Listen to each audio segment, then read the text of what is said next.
Hey guys, hello and welcome to Zen Innovations. And in the past video guys, we took a look at what is inside this Steam Vaporizer.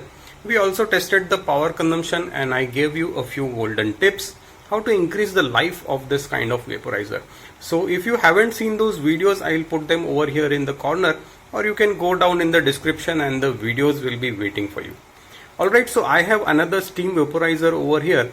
And the problem, as you can see, that the flow of steam has become very slow and there's hardly any steam coming from this vaporizer.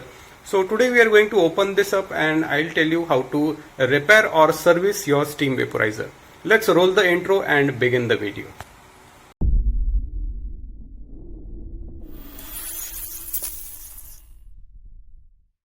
Alright guys, so the first step would be to obviously disconnect it, empty out all the water, and then we are going to open this machine.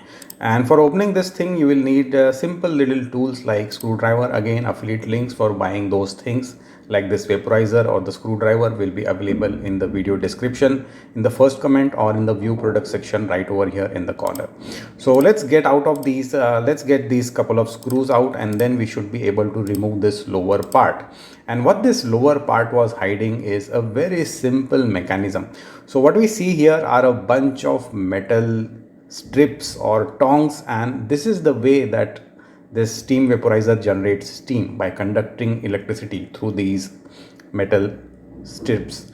And the only problem that generally happens with this thing is some kind of rusting or corrosion that prevents the electricity from being properly conducted. So what we will have to do is simply clean this. Let's discuss how to do the cleaning process. The best thing to clean these metal strips is your toothpaste. Yes guys, you heard that right. I'm using this Colgate toothpaste that I had lying around. You can use any brand. Now what this thing does is that the toothpaste contains mild amount of abrasives, which is going to gently clean off this rust and deposits and make these strips as good as new. So what I'm going to do is simply apply a bit of toothpaste, and either you can use your fingers or you can use an old toothbrush, something like this. So give it like 5 to 10 minutes of neat little brushing and the strips should be pretty clean. So here is how the strips look after all the cleaning. Now I do admit that entirety of rust is not gone, but still they are a lot cleaner from where we began, and this amount of cleaning should be enough to get the steam vaporizer back to its working stage.